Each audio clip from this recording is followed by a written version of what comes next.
Welcome to the Cybersecurity Summit podcast at Summit Conversation. I would like to introduce Eric Ong. Eric is someone I worked with, got to know at 3M. He was he's just an extremely great colleague to work with, extremely smart.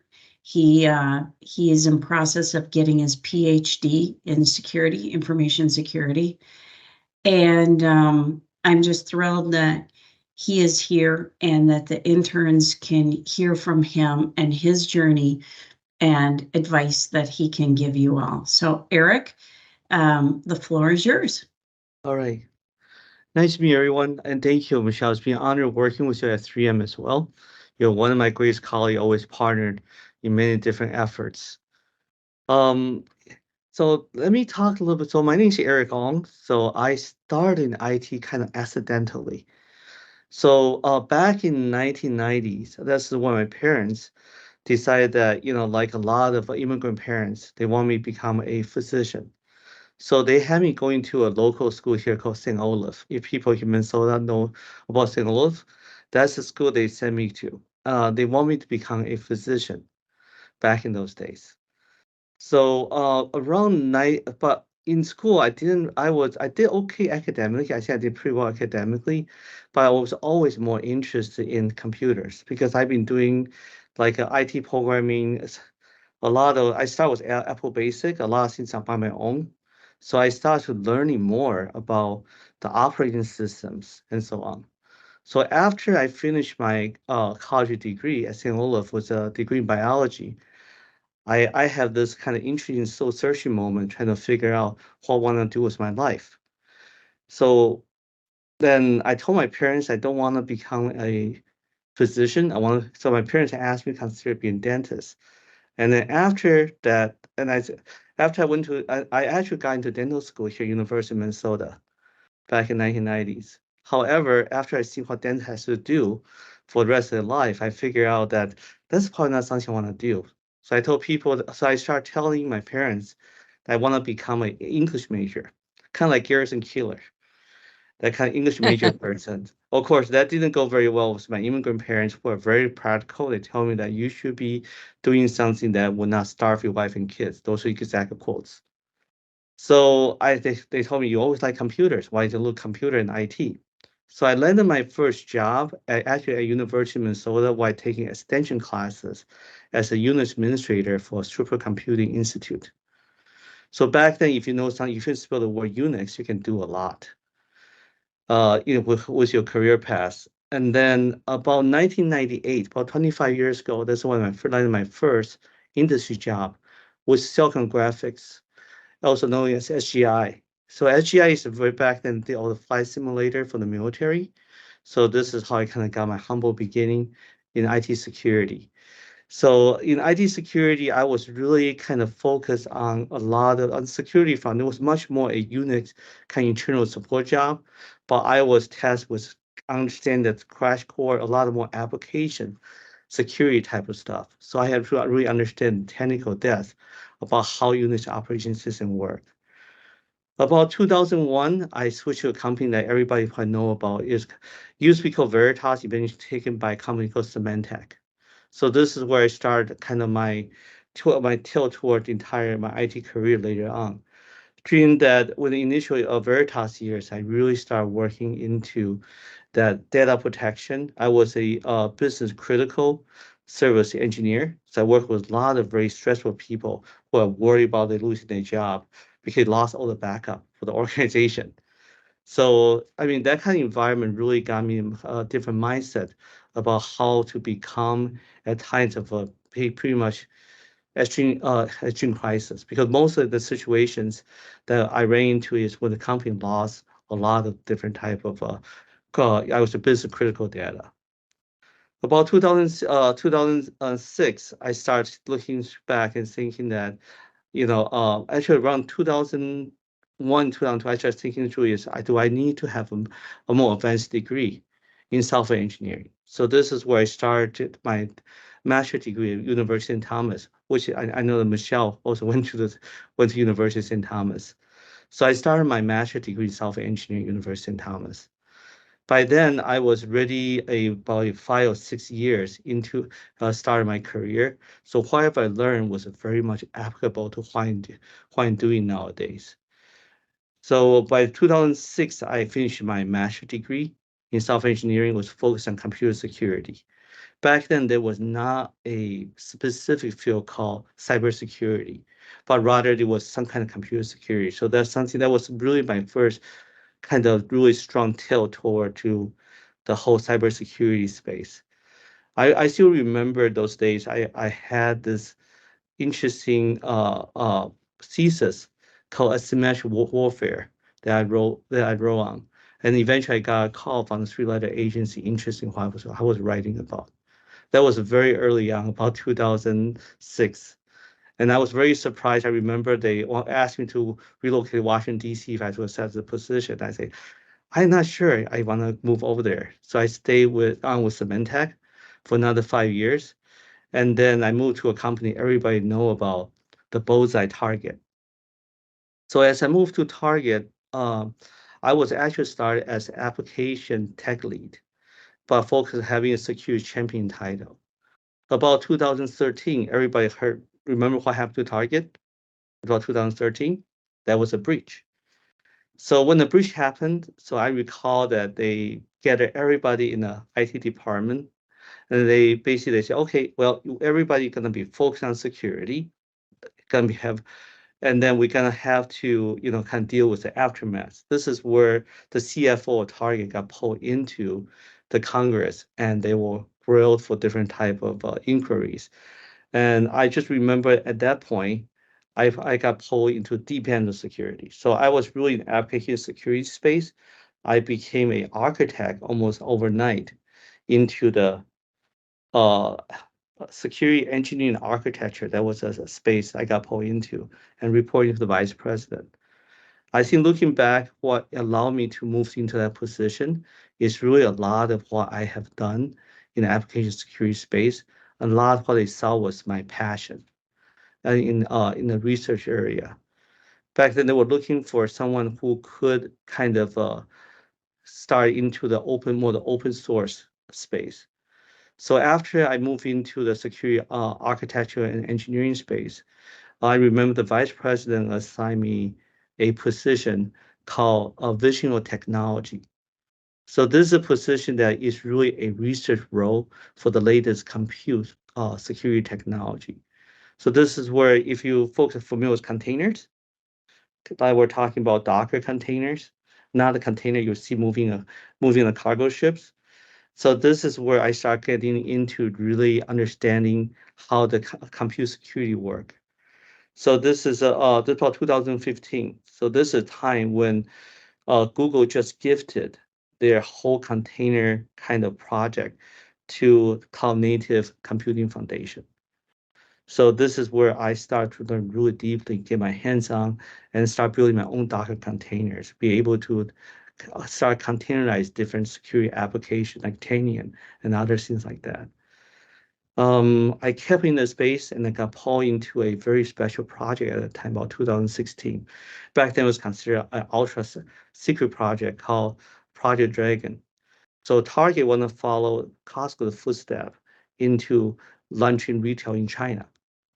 So I started so they started having me looking into what kind of technical capability that Alibaba Cloud has, and all the different security concepts we have to deal with in China. So this has really got me home into a lot more interesting international compliance, which was springing up at the time. If you all recall, about 2013, there was a very famous person by the name of Edward Snowden, right? So after Edward Snowden kind of broke out and told everybody that our three-letter agency has been running this really kind of humongous program on everybody in the world. So all the different countries, starting 2013, start to having this kind of national sovereignty trend. They start to having data resting requirements. And this is not unique to Europe. It's also in China, Russia, everywhere else. So this is where 2016 was probably the first year we start seeing a lot of traction. And this is where we start talking GDPR in Europe. We start talking about cybersecurity law. So the whole security architecture space will becoming balkanized. They would like just so we start look at that time, start realizing there was a big opportunity in this international compliance space, and that this world is going to become it's going to be very different from this IT centralization strategy that most multinationals are running, but rather than will be regionalized in different regions in about 5 or 6 year time. Because that way I looked at I remember I looked at cybersecurity law, and then I got back to the vice president I was reporting to at the time Target and saying this will change a lot of things what we're doing there. If we're thinking about a long-term, a strategic plan, we need to be really careful how we deploy our workload in that region. So that was kind of my first dip into the all international compliance space. And also at that time at Target, I was made into doing a lot of PCI. This is really the payment card industry standard for around the world for Visa, MasterCard. That. So this is where I was assigned as the architect for one of the PCI projects. They call Remedium Project Target. I recall I have wake up at 6 o'clock in the morning, working with Target India, and then working with people around the world. This is also my first major exposure into a multinational operation, where you have to work with a security operating around the clock, get to know that diversity actually brings a lot of strength force in terms of capabilities and the skill set and the language versatilities. Around 2017, I was looking at a very interesting opportunity that was actually introduced one of my former target mentors. And he would say, "Oh, Eric, there's this interesting kind of opportunity over there, and I think this is a very rare call for your skill set." So then I went over to 3M about 2017 as I see my initial hiring position is called lead information technology, lead information security architect. That was my title. Eventually at 3M, I got myself into more international projects. I work a lot, especially in China, Russia space, because there was more interesting region in the world at the time from 2007 to 2019. By 2019, I was promoted from architect to a senior manager to own security architecture and the strategy space. So and then by 2000, maybe 21, I started getting involved more and more with more the other international compliance, like UK. They have a called Cyber Essential, and then this is where Europe's are looking at MIS.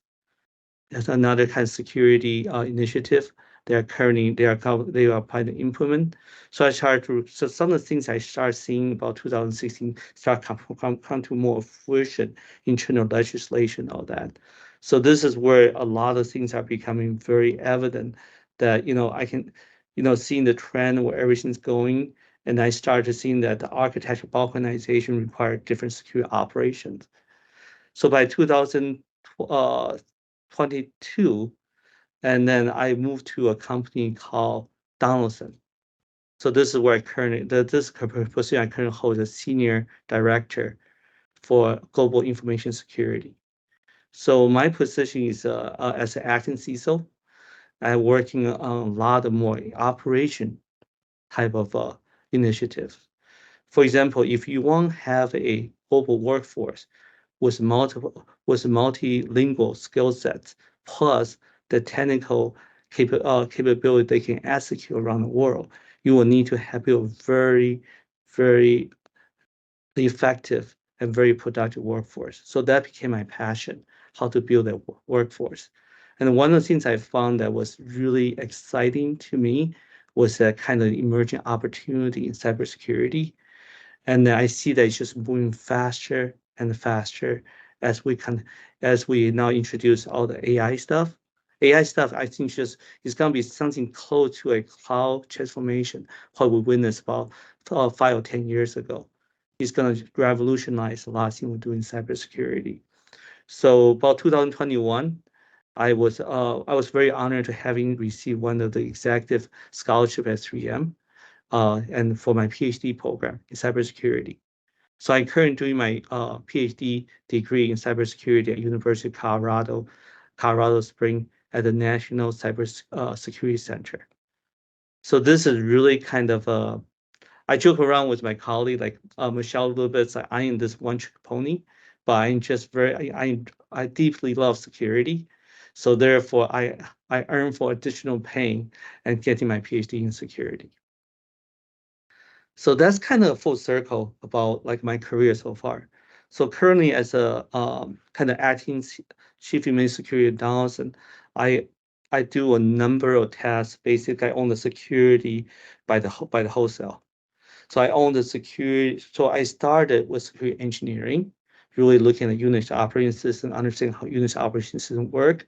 And I started into the compute security space at 3M. So I kept on growing technically in my knowledge, but at the same time, I was having the opportunity to learn from great mentors as once I have a target at 3M and now Donaldson. So I think that looking back, what has allowed me to expand from security engineering to security architecture is really a lot more kind of like how you work in the gym. You just do more reps and you become more technical skilled. As you do more technical skills, then I believe that your role, if you have that passion to influence more people, and especially lead by example with your technical capabilities, you can become a technical savvy manager as you're having the people skill, be able to do, sometimes I talk about the geek talk with your fellow engineers, because I can almost every day I go talk to my SOC folks and I share with them what my thinking is. I am familiar with their terminology. They know that I have their back when I start talking. When I start to talk, when they talk about their ideas, I would never belittle any idea they give me because I think all the ideas are great, and that helped me to understand what my role as a servant leader in this space. And finally, my current executive role at Donaldson. I believe that as my career projection goes, and then I'm looking at how I apply my skill set for people skill.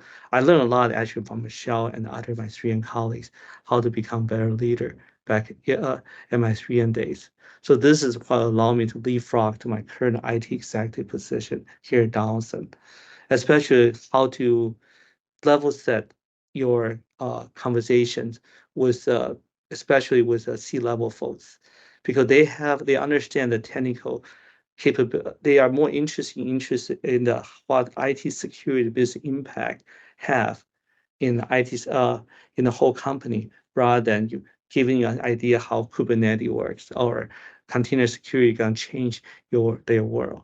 It's really about translating a lot of technical speak to business speak. So this is skill set I'm still developing. I can say I'm very good at it yet, but I'm developing this capability, being able to do that kind of dual track speed between the technical folks and also business folks. All right. So this is a little bit about my own story here. So starting 25 years ago as I would call myself maybe a little techie, sitting in the lab just playing away with computer building botnets, to now that 25 years later as a IT executive, as an acting CISO for a large $1 billion revenue company. So I gonna yield the floor back to Michelle. See if Michelle have any kind of follow-up questions, or anyone have any kind of follow-up question for me. Yeah, so please go ahead and ask any questions you may have of Eric. I do want to just make a statement. Working with Eric, he is extremely gifted in being able to do the balancing act of speaking very, very technical with the technical staff, and he is technical, but being able to speak to executives as to what does this mean, really business impact. Like he said, they're not interested in going into the depths of what a technical solution can do per se. I mean, they want to know a little bit about that, but they really want to know, how does this impact my business? And especially if there's some type of incident or issue that we need to address. And it's always a quick, address it quickly. So Eric really is gifted at that. And Eric, when you work with Eric, and I would say this is another gift he has, he spends the time with people. So he truly ensures that they understand. He really has a gift of partnering with people. My work with Eric at 3M was with PCI specifically. I own the security compliance efforts for the enterprise. And, he was the architect, the security architect for that. And we problem solved together, but he really has that gift of kind of walking both lines and spending time with people to understand and then also to advise. So please ask any questions you may have of Eric. So, sorry about that. So, Eric, what's your favorite responsibility at your job right now? That's a very, very good question. I like all, as I mentioned earlier, I'm this one-trick pony. I enjoy everything security. But one of the things is really fun about my job is security is never a dull subject. It's always something new, right? If you look at what happened just about 3 weeks ago, they discovered this huge zero-day exploit with HTTP2, right? And then they found there had been a huge DDoS attack since August. They finally figured out, oh, wow, this is what happened. There's a huge hole in our own security engineering for HTTP2. So I think that's a really kind of fun aspect. Just things keep coming. Again, I think that requires that require you to have a really learning mindset on as you continue to learn about different technologies. And then I always want to be a leader who can see both the forest and the tree. So this is where the technical and also the business part that comes in here. And then I kind of look up to some leaders like the TSMC. Everybody know what TSMC, right? The biggest semiconductor company. They have a leader by the name of Morris Chang. He's also American. And then he's actually, he's extremely technical. He's much more technical than I am. He actually he reads all the emerging thesis for 5 hours every day as a CEO of a billion-dollar company. So he was able to lead product technology. So that's something I really think that was exciting, emerging technology. Thank you. Eric, you mentioned a couple of times in your talk about mentors, and having a mentor is really important to somebody new in their career. How do you suggest going about getting a mentor? Do you have just one mentor, multiple mentors? What do you look for in a mentor? How do you ask for a mentor? Could you just mentor us on mentoring? Sure, Eileen. So that actually, I think my mentors actually come through a common interest. So I have multiple mentors, and they have tremendous impact in my career in cybersecurity. For example, my target mentor, he is extremely technical, and also he and we were just fascinated by geopolitical impacts on cybersecurity. So back then, I remember that we would just get together, and he actually, I am known to have this kind of international tail in a lot of things what I do. And Michelle, if you remember, I always talk, what are you gonna do with that region? What are you gonna do with that region? Because I think one of the things is being able to see things strategically, especially the big picture, and with approach. So I remember one of the conversations I had after I starting that Project Dragon. That was a target project called. And then my mentor said, "Hey, Eric Ong, I heard you work on this project. Yes, I work on the project. And then my mentor happened to have a lot of interesting experience also working in China about files. I remember he was maybe back in 2000s, also in China. So we clicked very well. So we start talking. He said, Eric, I see you have this kind of gift in the security strategy. Do you, and I said, well, I would be more than happy to talk to you more. So I think the mentor, how we draw to mentor is more of friendship and also common interest. Also, I'm honored to have them to recognize my kind of inclinations in a lot of like a technical road mapping and also security strategy. So that is probably the story with my first mentor. My second mentor is actually my hiring manager at 3M. Is actually he has played an instrumental role in guiding me how to think and how to also to understand there's a business aspect of things. And he taught me some very simple things like, Eric, never call other people. I know you're very tender. I think one day he had a conversation with me. Maybe that was his first week. I went to 3M. Say, Eric, I know you're very smart. You're technically sharp, but whatever you do, never call other people's baby ugly because it won't turn out for you well for you. Right? So I think as people who are very tech savvy, we have we sometimes become very opinionated on how things should be done in a certain way, especially as architect. Architects are really strong-minded, opinionated people. So I was told basically say, Eric, I was coached very early on, and I'm very glad for his coaching, saying doing that. So I've been learning. So I learned a lot from my second mentor. He and I, myself and my first mentor, we still have lunch almost or breakfast almost every other month or every month if we could. So it became more friendship conversation as we share like experience of our lives. I learn more and more from them about how they progress in the cybersecurity career. My last mentor here actually is here Donaldson. He's actually one of the vice presidents on business side. So my mentor is really trying to help me understand the business perspective, especially from something that's extremely different from IT.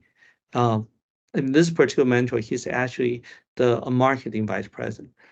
He's responsible for a lot of things, under that different business vertical, what we call here Donaldson. So what he taught me is really like, you have to look at things really from business perspective.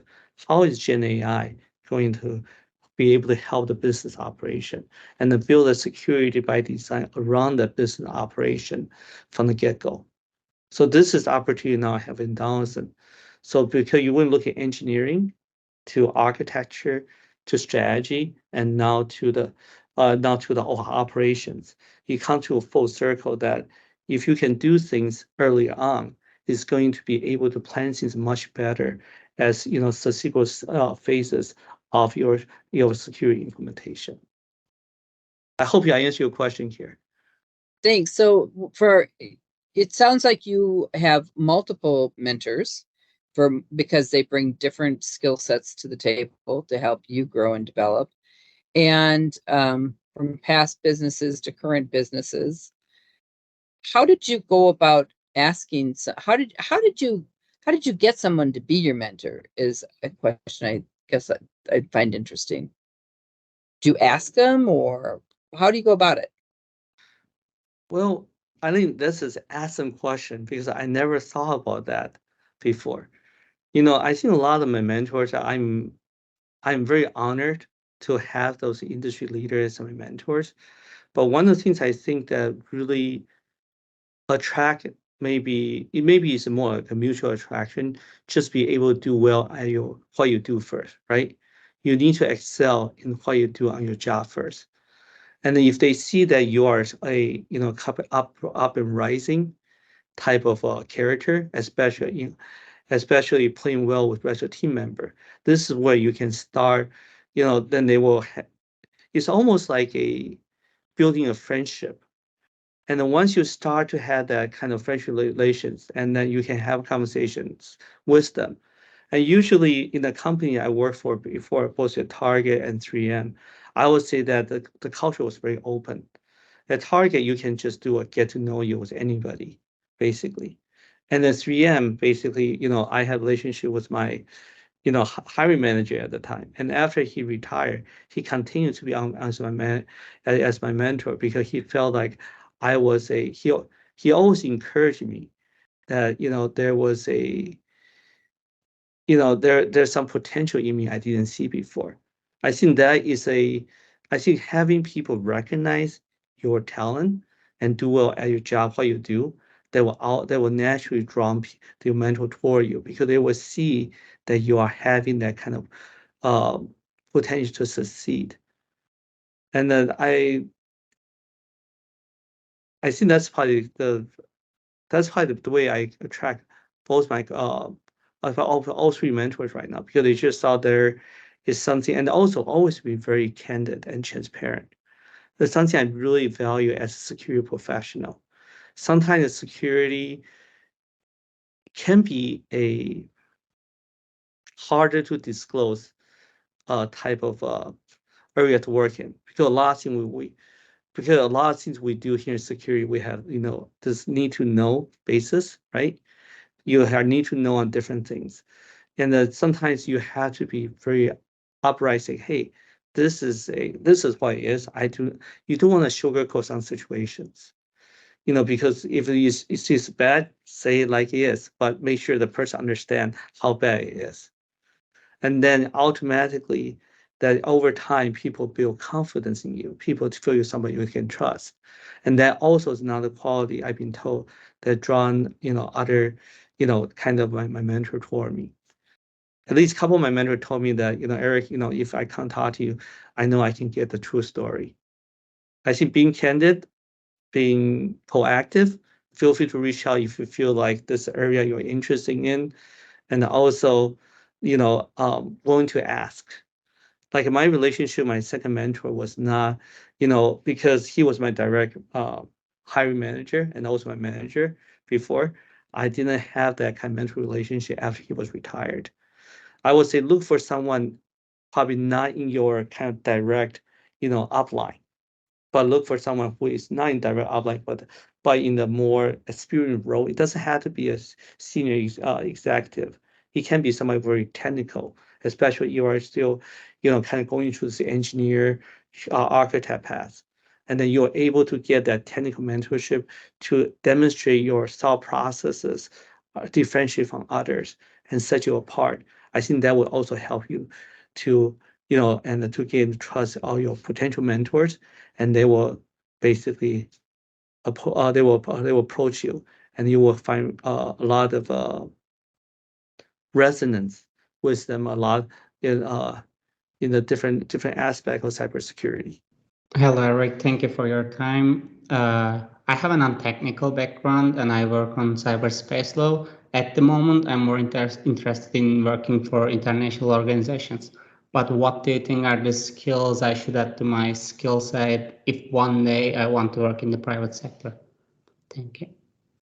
That's a very good question. I think that right now, especially for international space, I have recently been sent over to actually APAC region for close to 5 weeks, just doing a lot of talent acquisition.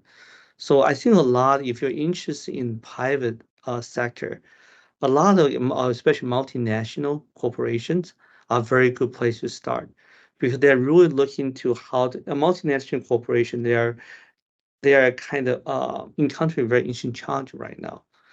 Before, back in the 2000s, if you look at the IT strategy, it's about centralization. How can you do everything in one place, right? And then be able to do, and then, for example, enterprise resource planning systems. That's usually only one. And how do you consolidate things? But with the recent trend of national data sovereignty and the data residency, what you're seeing popping around the world is forcing a reverse of that trend. So you are seeing things in Europe, GDPR, we're seeing things in Saudi Arabia, and that has very strong national data residency requirement and all that. I think the opportunity is that you have that unique skill set to be able to speak the language. Being able to speak local language is critical. The more language you speak, the more opportunity you will have, and also be able to communicate effectively in English.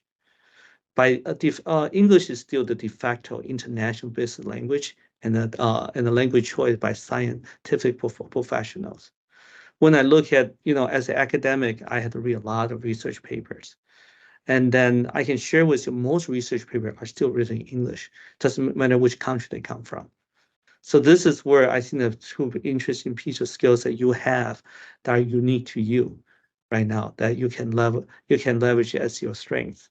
Additionally, if you want to brush up your cybersecurity skills, and there's gonna be unique pieces, especially in security, like in Michelle's space, the compliance space, that is gonna be very balkanized if you see things around the world. How you're gonna meet that kind of balkanization is really require you have an 80-20 approach, a lot of things that you do. For example, a lot of international organizations, multinational ones, like 3M, like Medtronic, they go for something called ISO 27001 certification. And most of the company use that as a foundation for building additional as a kind of 80-20 approach. If you get that compliant piece in ISO 27001 in place, you can now get your national, like regional, different kind of compliance on top of that. So learn about that and then continue to brush on cybersecurity skills, especially the current skill sets. I think that will set you apart from other candidates, especially in the private sector. Eric, from a security standpoint, what is keeping you up at night? What are you worrying about? Well, that's a lot of interesting fun things that keep me up at night.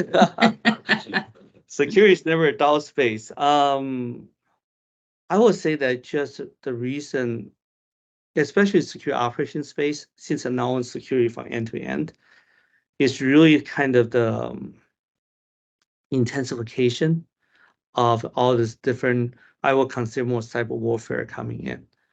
Before, when you start thinking through,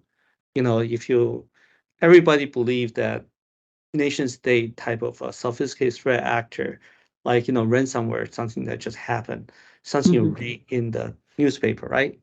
Is when it's gonna happen to me. I think just with what we saw with the Caesar Palace over at Las Vegas, MGM, yes, Colonial Pipelines, SolarWinds. I have to this year alone, I have worked with several companies that has business relationship with my current workplace, also suffer some similar type of attacks. So I think that getting hit by a advanced persistent threat is a lot more common than before. Now, also before the Russia-Ukraine war, we never really have a official kind of formalization or the formal recognition of of cyber attack being a method of warfare. Now it's really become massive warfare. So the attack cycle you're going to see is going to be faster and faster. So how do you fight, as a cyber defender in this space become very critical to how each operation, secure operations survive especially with large companies. In smaller companies, they are even in the tougher space because they have less resource to work with. How do you kind of have the best team possible? I believe, having that, a better team. I spend a lot more time building my team than anything else right now because I believe having that most balanced team around the world can bring the best skill set, and so therefore that can better defend the and protect the company I work for. I think that's what really keep me out, just intensification of cyber warfare, and then a lot more, kind of evolving and accelerating cyber attack cycles, and those things going to continue to be the trend of maybe in the next several years. I don't see I don't see a stopping or pausing to that trend right now. Thank you. Does anyone have any other questions for Eric? We have about 5 minutes left. And I did want to mention Eric is going to be at the summit for those of you that can attend there in person. So please visit him. And because Eric, I believe you're going to be on a panel there as well, Yes, right? yes, I'll be on panel. Okay. Yes, I will be talking about the talent gap. Okay. One of the, Excellent. yes, yeah, one of the things I discovered as a kind of a part-time academic is really about the disparity with what they teach, especially undergrad, versus what we are actually using in the industry. Right now, if you look and see what, especially let's take example of cloud technology, right? The clouds are everywhere now. It's not a kind of a buzzword like 10 years ago. Most company has done a lot of digital transformation toward cloud. But how often do you see cloud technology being taught in a classroom? We're not talking about high-level graduate school classrooms, but regular undergrad classrooms. Not, not much, if any. So I think this is a huge gap. Between the academics and also the industries. I always think there's not enough focus on the practical uses, that what we do on day-to-day basis here in cybersecurity taught in the classrooms. So one of the things I share with Michelle that I aspire to be academic. I want to become a professor. After I completed my current role as a IT executive in security, is really to be able to teach that stop. I want to stop the gap basically between academic and industry. I believe there's a transitional kind of phase in place. We can help better prepare those, graduating students or even, or when people from maybe even associate degree level to leapfrog into the industry right away. Because a lot of things what we learn in classes can be better applied in our industry settings, especially when we talk about cloud security, we talk about DevSecOps, we talk about things like, for example, how do you build cyber operations? None of those are really taught in undergrad classrooms. So this is where, I kind of myself and a couple other enthusiasts like we actually started a cybersecurity training school to teach specific to that. That's very new. So I'm gonna be speaking at a cybersecurity conference about what we're doing and how we want to help people to get their feet wet in the industry through mentorship, internship, and then and working with Eileen and Michelle. I have a quick question. I'm sorry. I'm a little bit late. Nobody canceled COVID, so trying Sure. to quarantine and trying to work at the same time. But I had a question about what do you think? Would it be smart to have, a cybersecurity classes as general education classes for everybody, so that make everybody take at least one class when they're studying? Excuse me. And then instead of, just having it as a major, for whoever wants. What do you think about that? Very good question. I think cybersecurity need to be kind of building as part of liberal arts curriculum, especially in the modern 21st century type of society. You need to have the basic understanding and also secure awareness around cybersecurity. Some states, like North Dakota, has already built into a K-12 curriculum, which I really think this is the right thing to do, even in the K-12 level, to have that security awareness. I think cybersecurity, your second question is really about cybersecurity as a major, or as maybe right now I'm getting a PhD in cybersecurity. I think that is I think cybersecurity is like maybe like computer science, maybe like 20 years ago. And 20 some years ago when I was going to school, computer science is something very, very new. And then, I remember when at the school I went to just had a computer science degree start offering around the years when I first enrolled back in the 90s. So this is where I think that as things continue to evolve, right? The expansion of human knowledge is going to be is basically infinite, as you can see right now. That will become a domain of its own. That will become a area of specialization. Kind of like what we do with computer science, we have interface engineering. We have computer engineering. It's going to be more and more specific areas. I think that there is a need for that. But I think what's most important for the cybersecurity industry right now is having people who can hit the ground running right away. People can get, for example, you have the IT-based knowledge, being able to work at an intrinsic capability like you folks here, be able to understand what we're doing in the actual on job and be able to apply and then provide the feedback back to the academic world, let them know that this is the trend. So you're not just teaching, for example, computer discrete structure class in computer science. What we all have to take is like teaching how to make the graph theory, right? Make different nodes. No, we need to extend from that and say, okay, how do you extend from graph theory to something you use in machine learning, something artificial intelligence, and how does it tie to Gen AI? We need to start making those connections.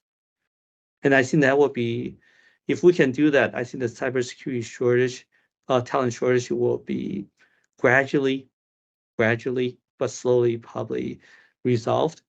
And then, but right now I see the biggest gap. Actually, biggest worry I have right now for cybersecurity is we just simply don't have enough people to be able to help to make progress and protect our infrastructure. I hope I answered your question. Long-winded Yeah, answer. no, thank you. I agree. I think also, like you mentioned, artificial intelligence, AI, I think it's going to be it's another topic for, for cybersecurity, because right now it's so new that people don't really know a lot about it. So I think it's really important as well in the future to have, people focusing on artificial intelligence security, because people are feeding ChatGPT or other AI platforms with so much data that people do not realize that that data is available for, AI, and AI can use it. Excuse me. I think I lost my voice. Yeah, so it's just very interesting, and thank you so much for joining. I apologize. I hope you feel better soon, Honora. Thank you. Thank you. But yeah, please, because Honora will be at the summit, Eric will be at the summit. I hope you guys are able to meet up there in person and continue the conversation. Because what you asked about, Honora, is very, very important. And Eric is going to be on a panel talking about that. And Eric, we were lucky enough to have Sean Riley talk to the team here earlier this year. And he was the one instrumental in getting information security brought into the school system. Yes. There in North Dakota. And so Eileen, he will be in person at the summit too, correct? Yeah, and he actually got the law passed. It's not just K through 12, it's K through PhD Wow. in North Dakota. Right. Yeah, so every educational degree, from the time you start in kindergarten on through, it has cybersecurity now infused into the curriculum. So. And he is working on that here in the state of Minnesota, Eric. What was so inspirational to me when he started that effort in North Dakota, they started with the targeted the schools that really were in areas that very low income areas, and they were extremely successful, and he had to kind of prove his case that way, and then moved into more the influential areas of the state. But now it's through the whole state, and he wants to do, he's in process of doing that here too in the state of Minnesota. So really inspirational. But I know we're out of our time today. Eric, thank you so much for being here. I could talk to you forever. So anyway, Eric will be at the summit. Please, for those of you that will be there in person, please try to reach out and find him at the summit. And thank you, everyone, for participating today. Thank you, Thanks, Michelle. Eric. Thank you. Thank you. Nice to meet Alrighty. everyone. Bye-bye. Thanks for joining us today at the Cybersecurity Summit podcast. See you next week. We invite you to join our Cyber Pro community on LinkedIn at Cybersecurity Summit.